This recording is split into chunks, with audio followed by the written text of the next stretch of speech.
Imagine this. You are sitting in class. Your teacher says, be kind to everyone. Then, 5 minutes later, the teacher tells half the class to throw rocks at somebody. You would probably say, wait a minute, that does not make sense. Today, we are looking at one of the biggest questions in history. Is God really a loving God? Or is the story more complicated than many people are told? This video is not about attacking anyone's faith. It is about looking at the Bible carefully and asking honest questions. And trust me, some of these questions are very uncomfortable. Let's begin. A God who gets jealous? Many people think jealousy is a bad thing. Parents tell children not to be jealous. Teachers tell students not to be jealous. But in the Bible, God calls himself a jealous God. Exodus 34:14 says, "For you shall worship no other God, for the Lord, whose name is jealous, is a jealous God." Wait, God's name is jealous? That sounds surprising. If jealousy is bad for humans, why is it okay for God? Some believers say God's jealousy is different. They say God is protecting his relationship with people. Critics are not fully convinced. They ask, why would an all-powerful being need constant worship and attention? If God created the entire universe, why would he care so much about people bowing down to him? That is a question many people still debate today. Does God treat men and women equally?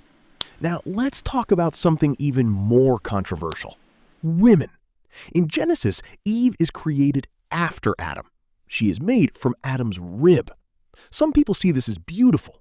Others see it as the beginning of inequality. In many Bible passages, men lead while women follow.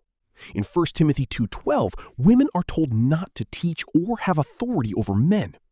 Critics ask, if men and women are equal, why do they have different rules? In ancient Israel, society was mostly controlled by men. Women often had fewer rights than men. Many scholars say the Bible reflects the culture of those ancient times. Others believe God was working within that culture instead of completely changing it. Either way, the debate continues, and it is one of the biggest debates in religion. The commands to kill. Now things get darker, much darker. Many people know the Bible says, do not murder. But some people are shocked when they discover that God sometimes commands killing. In the book of Joshua, entire cities are destroyed. Men, women, children, animals. Some passages describe complete destruction. Critics ask, how can a loving God command this? Believers often answer that these nations were extremely violent and corrupt. They argue that God's judgment was being carried out. But critics respond, even if people were evil, what about the children? This question has troubled believers and non-believers for centuries, and there is still no answer that satisfies everyone. What more do you want from me? Stoning people? Imagine dropping your phone. Then someone says, that deserves death. Sounds crazy, right? Yet some Old Testament laws required stoning. People could be stoned for various offenses. Leviticus and Deuteronomy contain several examples. Again, defenders point out that these laws existed in a very different time. Ancient societies were often harsh, extremely harsh. But critics ask another question. If God never changes, why do these laws seem so different from modern ideas of justice?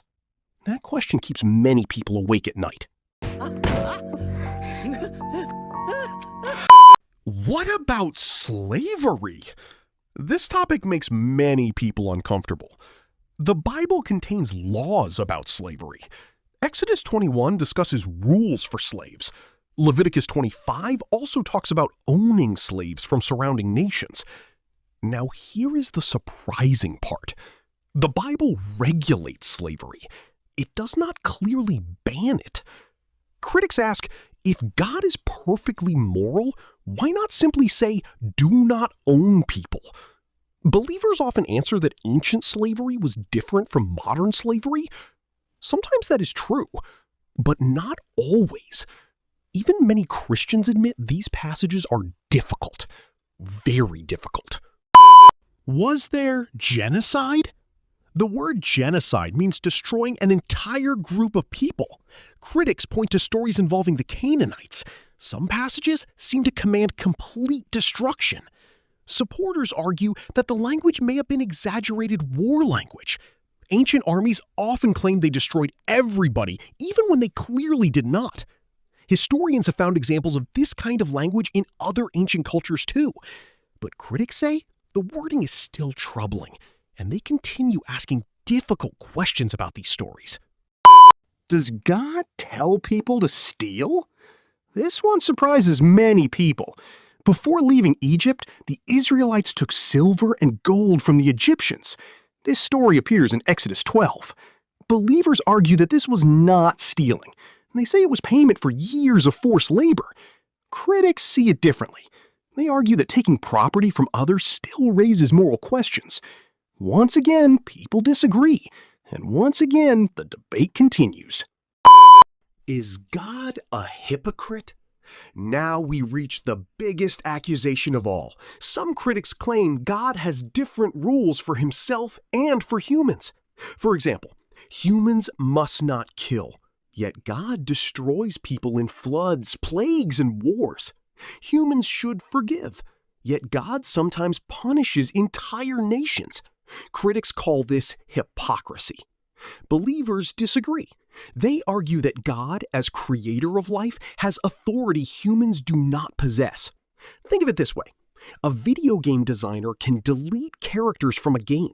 The characters cannot delete the designer. Believers say God and humans are not on the same level. Critics respond that this still does not answer every moral concern. And so, the argument continues. The final thought. Here is the truth. The Bible is not a simple book. It contains love. It contains mercy. But it also contains judgment, war, punishment, and difficult moral questions. Some people read these stories and conclude that God is loving. Others read the same stories and reach very different conclusions. The important thing is not to be afraid of questions. Questions are not the enemy of truth.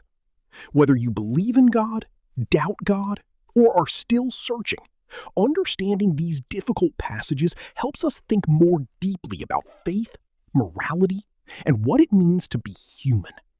And perhaps the most interesting question is not whether God can handle our questions. Perhaps the real question is, can we handle the answers? Let me know what you think in the comments. And remember, the biggest questions are usually the hardest ones to ask. もっと笑った方がいいよ。